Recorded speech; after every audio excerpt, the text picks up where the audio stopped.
Welcome to another episode of the Hot Seat Interview with Maggy Martinez. We will be talking about the most pressing political issues of our time with no filters and no flaws. I'm your host, Maggy Martinez, and today we are diving into the latest executive actions and legal battles surrounding President Trump in his final term. With the courts blocking some of his controversial orders, from immigration crackdown to federal funding freeze, we ask, is this necessary to check on president's power, or is the courts overstepping its boundaries? To help understand everything that is happening, we have our expert panelist, state member for the Democratic Party in Georgia and political analyst Daunta A, and businessman and Republican leader David Hamrick. Today we will be debating about everything from Trump's latest executive order and court battles on his shifting foreign policy and the role of social media in shaping the political landscape. We're also asking the big question, as a lame duck president, is Trump making the right move to secure his legacy, or is he pushing the limits of executive power? Let's get right into it. Presents Starbound Studios starring Maggy Martinez and the Hot Seat. Welcome, gentlemen, to the Hot Seat Interview. Maggie, it's great to be here as always. Thank you for having me.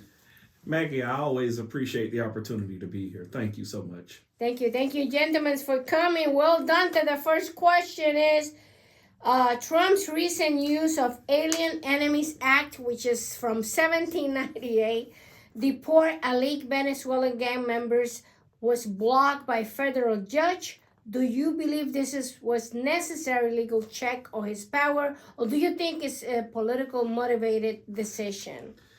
Well, Maggie, this is indeed a hot topic because we have seen so much attention around this, even getting a U.S. Supreme Court opinion and a federal judge's ruling on this. And much to the chagrin of our president, I think he was not prepared to have the Supreme Court give him an opinion that was not in necessarily support of what he intended to do.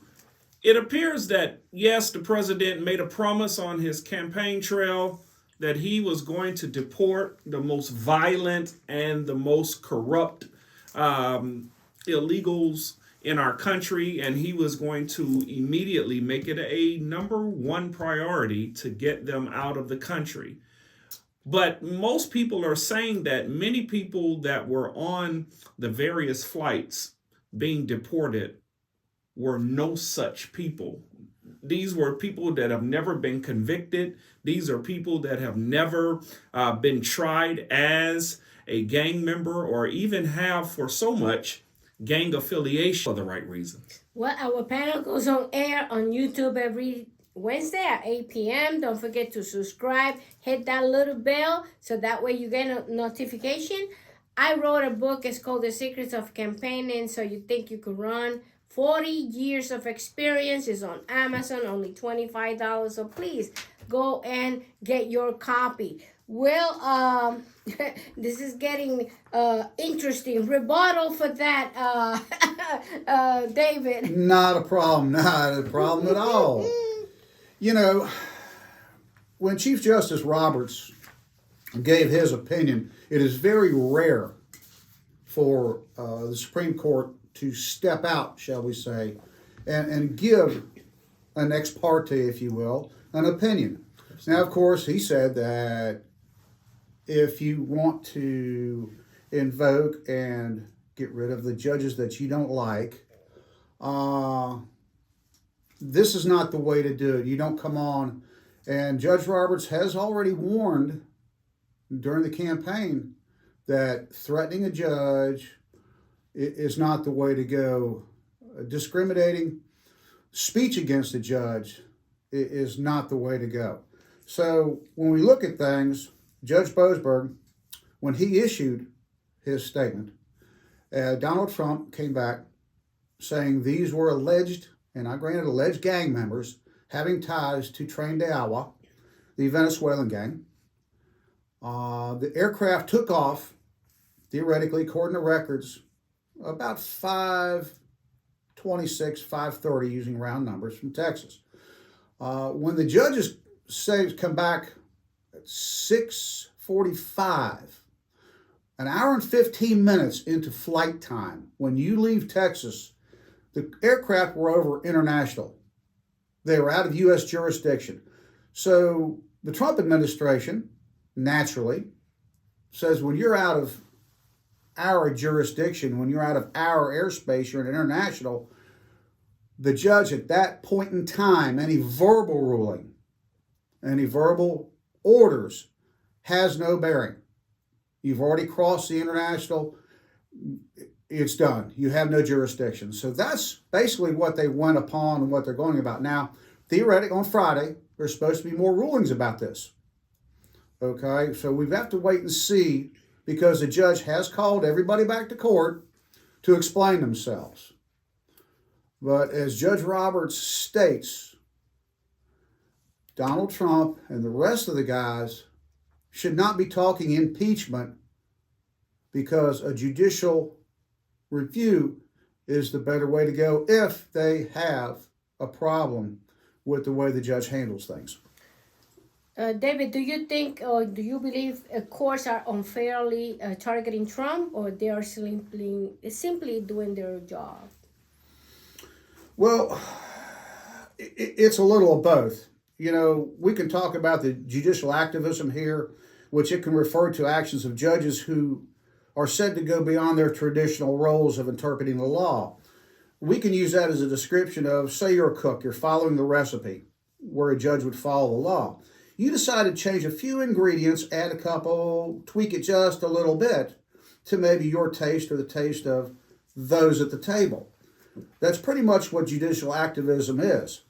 You know, it can also be described as how a judge approaches or perceived to approach a judicial review, which is the power to review the laws and actions from Congress and the president. So we have given a little bit of lateral leeway to the judges when we ask them things. Now, are they going to go line by line, word by word? No. We've allowed them a little bit of leeway in their judgments. But I think the judges are using their role as the way they should. They're going to look at each action, and hopefully, you're not going to please everybody all the time. It's not going to happen. But hopefully they're going to follow the intent and letter of the law in these rulings. Daunta, Trump's executive orders align closely with the Conservative Project 2025. By the way, there are already 87 presidential executive orders, and 75% of those already either have been blocked or the court has said is unconstitutional.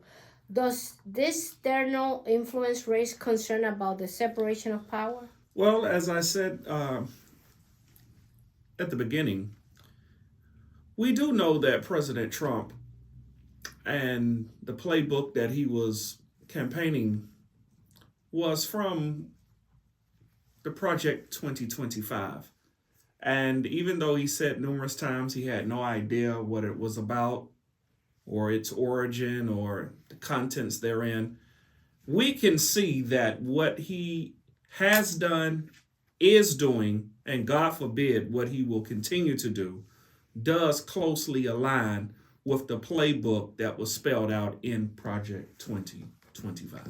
David, Trump's executive order attempting to end birthright citizenship for children of an undocumented immigrant has been temporarily blocked by the courts. Do you believe this is necessary immigration reform, or that it goes against the 14th Amendment? This is for David. I'm going to say that this will probably end up in the Supreme Court. Jus soleil, the right of soil, of where you're born. Now remember, what the sticking point here has been presented is the words subject to the jurisdiction thereof in the 14th Amendment. Now, let's go back to the 1800s. Remember, we had the Dred Scott decision back in 1857. The Dred Scott decision said that sorry, while you emancipated people here and slaves, you're not citizens. Well, the 14th Amendment, back July 1868, went to specifically address this and removed that term from the Dred Scott decision. It therefore allowed emancipated slaves and also freed black men and women who were in the Northern. They were now citizens. Their children and their children's children will now become citizens. So that is what they're proposing, is what the 14th Amendment became to clear up. Now, it also had to do with, remember now, it was the 1800s. The Chinese were coming in on the West Coast to help build the railroads. So it also, we're looking at, we had immigrants, they were living here, working here. Their kids were now covered. The spare thing was, as I said, subject to the jurisdiction. Remember, the Indians, if you're born on a reservation, even though it's in the United States of America, you are not subject to the jurisdiction of. You are under tribal law. You're not under state law, you're under tribal law. So here is the sticking point with that. It also, I believe what President Trump wants to do is what they call birthing tourism, where you have women in their later stage of pregnancies show up to the United States as tourists, come here just to give birth, get that citizenship, and leave. Now, that's a slim, and there are legal remedies to that. But I do believe, like I said, a lot of these immigrants came over here, and we don't know the percentages without interviewing them personally, one-on-one. It's impossible to state that in a factual stance. So I'm not even going to even try to do it. Daunta, do you want to do a rebuttal on that one? Well, again, I think the president is closely aligning his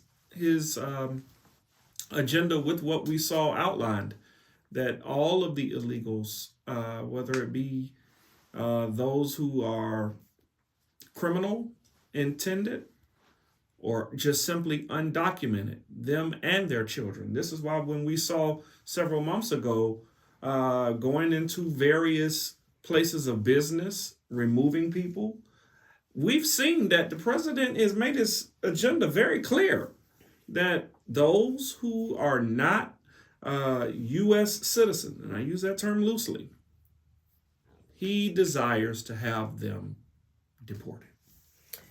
Donald Trump has taken steps to downsize the federal role in education, including dissolving certain agencies. Will these changes negatively impact students, or it is a step to a more local control? When you look at the mission statement of the Department of Education, they are there to help those that are low income, to help with those that have disabilities, to help those children who have been profiled for whatever race, religion, creed, or what have you. My friend here said to us several shows ago, let's put this in the hands of the Treasury Department. I'm still a bit confused how the agency that controls the currency that we use, we're going to ask them for double duty to see about helping children who have disabilities, to see about making sure that low-income students are receiving the necessary funding in those impoverished communities and things of that sort. I'm still confused at how it is that we are going to downsize or completely eliminate certain agencies, but ask other agencies to do double work. Well, I can actually relate and answer that question. Please, if you will. Just so happens. Since the loans come through the Treasury Department anyway, all we're going to do is have the student loans department go that way. Okay. All right. So the money, people that handle the money are going to handle the money.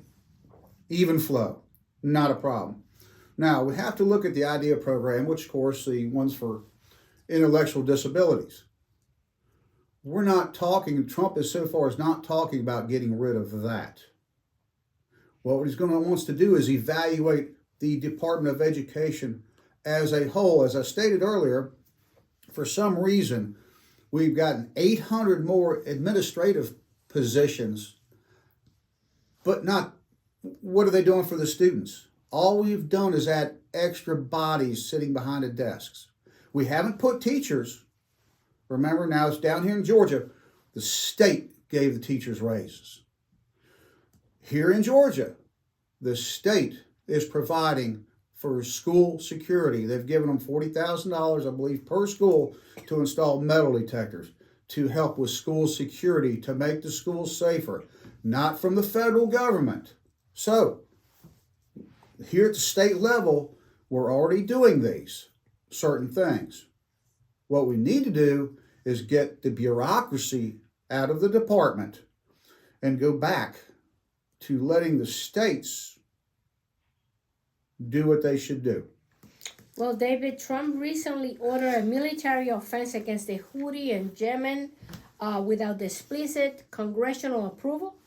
As a Republican, do you see this as a strong leadership move, or it does push the limits of executive war powers? Actually, it is leadership, and it's also being truthful. Al-Houthis, when they decided to move into Yemen in 2014, remember, Saudi Arabia led a coalition to help defend Yemen against that incursion. They did a very good job to a point. However, they didn't finish the job. Al-Houthis started gaining thousands of followers over the last years. A lot of things happened. As we know, Crimea was even taken over in 2014. So it seems to be there's a key, that year has a key element here. Now, as the Houthis have gotten stronger and larger with backing from Iran, President Trump has told them and warned them specifically that if you fire upon our warships, we will deal with you immediately. Now, all he's doing is living up to a promise. When they forge a campaign of war and aggression against the United States warships, they have the implicit right to defend themselves, period. All Donald Trump is doing is backing that up and making sure, as we've seen, he's not playing. If you come after us, we're not going to sit around and just impose sanctions upon you. We will take immediate and direct action. Rebuttal for that one, because my understanding is that he needed congressional approval. Absolutely, Maggie. You said earlier that the president has made several dozen executive decisions and sent out several dozen executive orders to have them denied. And I think that at this point, he's just setting himself up to stockpile even more executive orders that will ultimately come down to Congress. Daunta, Trump has renewed efforts to purchase Greenland, and he keeps sitting about that. Sparkling backlash from Denmark and Greenland leaders. Should the U.S. even be pursuing this? And what legal or ethical concern does this raise? Maggie, this is the hot seat where we tackle real issues, but I have a feeling that just because you say you want something, you can't just go take it. If that's the case, we would have mayhem in the streets. We'd have mayhem all over the world. And this is really ridiculous, just to believe that because you think you deserve something, you can just go and take it. Well, David, Trump administration has paused federal funds for several programs to realign them with executive order. Yesterday, we heard that everything is upheld in terms of the agency that he closed, like the U.S. aid. If this is a legitimate way to control government spending, or could it be disrupt the essential services that people deserve? I'm going to say it's both.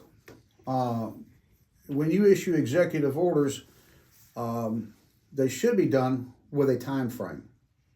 Now, that gives all those involved like a 2-week notice, 3-week notice that we are going to change the way you operate. Now, when you go, and of course, some of the agencies are the Federal Mediation and Consolation, the Institute of Museum and Library Services, the U.S. Agency for Global Media. Some of these things, can we really do without? Let's look at this. Now, some of them, of course, the Minority Business Development Agency. They help with the MBEs, the minority, business enterprises. That is a productive, as far as I can see, agency due to the fact that they're helping entrepreneurs and startups, putting people to work. So I understand that you want to itemize and look at each agency on its own merits.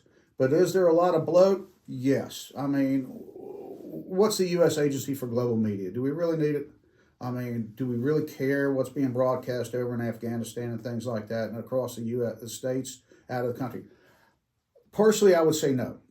If it's using my tax dollars, I want my tax dollars to be spent, say, like I said, with the minority business development. I want to build America. That's where I want my dollars. Now, yes, it is a legitimate way to control government spending. Will it disrupt services? Absolutely. Absolutely. Rebuttal about what David said, because I think David said it best. You've got certain agencies that legitimately are doing the work and helping the American public. And if you just make a swift strike against everybody, there will be many that will suffer unnecessarily. Well, Daunta, Trump's close tie to Elon Musk have raised concern about government influence on social media platforms. Should the government regulate this platform more, or does that risk of government overreach? Well, we've seen Elon Musk in the White House. I know I've seen him more than I've seen Vice President J.D. Vance. Has anybody seen the Vice President lately? He's out working. He's out working. Good to know. Good to know. But back home in the Oval Office, our good buddy Elon Musk has brought his son, and looks like they've decided to stay a while in the White House. And I think at this point, many Americans are not satisfied with that. We've seen all across the country now that people are going to various Tesla dealerships and causing havoc and mayhem. And no, we do not condone anyone to do such an act. People are boycotting, even here in Georgia, down the street in Fayetteville. There has been boycotts and protests in front of the Tesla dealership. I say all that to say that it is raising concerns. And people are trying to figure out, what does Elon Musk, why does he have so much authority and power, and why is he being given the ability to conduct the audits and yet receive incentives? And I won't get into that, but it's very alarming, Maggie, to say the least. David, conservatives argue that social media companies have unfairly censored right-wing voices in the past. Should the government play a role in ensuring free speech online, or should platforms remain independent? Well, let's look at the Bill of Rights. Along with that freedom of speech, freedom of the press. Remember, back when the Founding Fathers' days, the king controlled the press. When you control the knowledge and the things that are being put out there to the public, like in a lot of communist countries, you can put your own propaganda out there without opposing views. You get into a one-party, one-sided conversation. You have no opposing views. You have truthfully, no conversation. It's more of a speech. But we have to look at, remember, Meta agreed to pay Donald Trump $25 million to settle a lawsuit against censorship. We also saw some of the censorship come in back after the 2018 election, where Hillary, Schumer, Shifless, and some of the other Democrats spent the first 2 years alleging that Trump stole the election. And there was censorship going on then. Now, we need to appreciate. Daunta and I have different views on things, but we don't try and gag each other as we're speaking. Right. You know, this, I believe, to settle differences, you have to be able to have negotiations, which is what's going on right now, to settle the Russian-Ukrainian war. If you don't talk with each other and get the points out, and you need to hear the good, the bad, the ugly, as the movie title goes, how are you going to solve it? So we need to have uncensored, not only press, but now the digital media is taking over because most people get their information through digital sources. So this is why it's very apparent and explicit that we have uncensored digital media. I'm not saying, we need to be out there listening to the anti-Semitic things like that. There's no need for that. We need to present our opinions in a very ethical, diplomatic way. Donald Trump's administration has paused military aid to Ukraine, worrying our U.S. allies. Do you see this as an abandonment of our commitments to Ukraine, or is time to shift foreign policy's priority? Well, we saw as recent as yesterday, a day before the taping of this show, that President Putin said that he would like for one of the main tenets of the ceasefire to be that Ukraine no longer receives any funding or intelligence from the United States. And I believe that the Ukrainian president and President Zelensky and others from his nation have said that this will leave them extremely compromised. And with that being said, I don't think that we are as close to a ceasefire as we thought we were. David, with Trump now a lame duck president, some say his recent move to foreign policies and executive orders are about of cementing his legacy. Do you believe he's making the right decision, or he is just overstepping? I think right now he's following what he said on the campaign trail. He said what he was going to do months ago, before the election. So far, he's fallen in line doing it. Now, certain things, he's even discussing student loan forgiveness. That's right. Say that again. Say that again. He is also discussing student loan forgiveness. And I know that's going to knock the Democrats backwards for a loop when they hear that. But yes. Yeah, let me hold on to my seat, David. That's yes. You better hang on. I know. But he is pretty much following what he said. He's working on Gaza. He's working on the war in Ukraine. Unfortunately, the price of eggs, we lost over 1 million birds. And that subject, when you get hit with a virus, folks, everybody knows that you're feeling good one day, and now in the springtime with the pollen in the air, you might feel bad the next. So we can look forward, but he's still moving. Energy prices are down. When energy prices come down, the trucker's paying less for diesel fuel. When you're paying less for diesel fuel, that's slowing down inflation. Inflation has come down. So he is following along what he said when he said, easy. So here again, you can't expect, he's been there for 59 days. We've seen a lot of changes. Yes, I know there are a lot of things we're going fast, we're going forward. But I don't think he's trying to cement the legacy, in my opinion. However, time will tell. And right now, it is very, very early to make that prediction. Closing statement, rebuttal. A study just came out this morning. I saw it in CBS. 55% of people no longer buy potato chips. Potato chips! Why? Not because they're trying to watch their diet or eat better, if you will. None of this sort. This is no type of vegan approach. This has nothing to do with trimming carbs, Low sodium, any of that.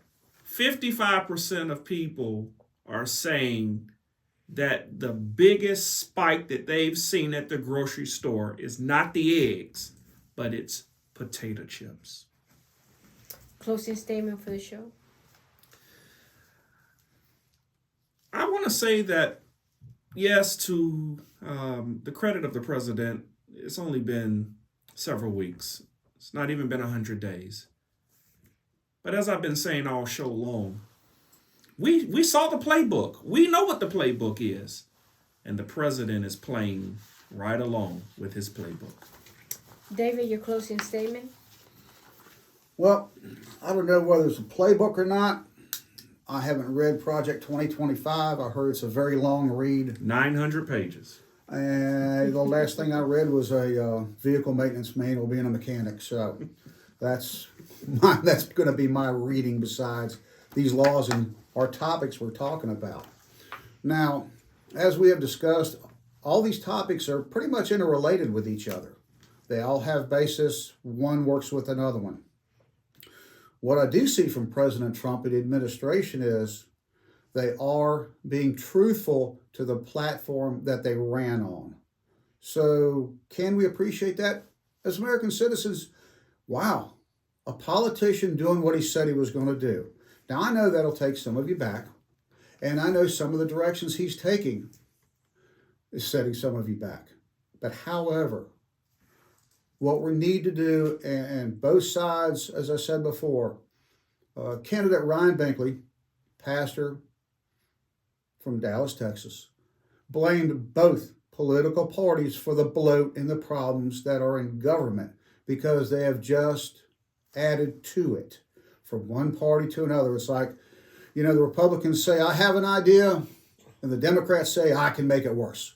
And so far, that's what we've been seeing. This is the first time we've actually had people do what they say they're going to do and attack the bloat and overregulation that has permeated our government. Well, thank you, gentlemen, for coming to the Hot Seat interview. Maggie, it's great to be here as always. Thank you. Maggie, I'm always delighted that we get to sit here and discuss the hot topics here at the Hot Seat. Thank you so much. And don't forget to subscribe and click that little button so you get our notification.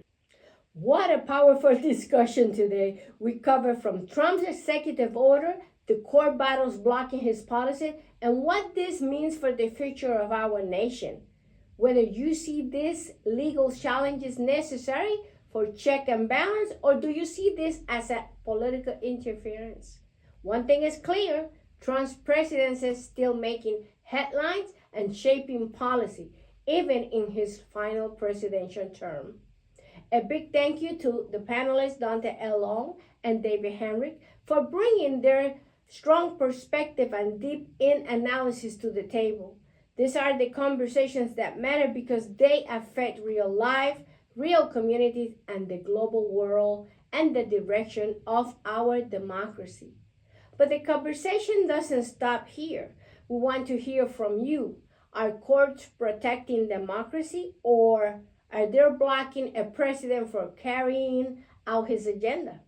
What do you think about Trump's legacy will be? Let us know in the comments, and let's keep the conversation going. Thank you for watching. Stay informed, stay engaged. This is Maggy Martinez, the Hot Seat interview. Until next time.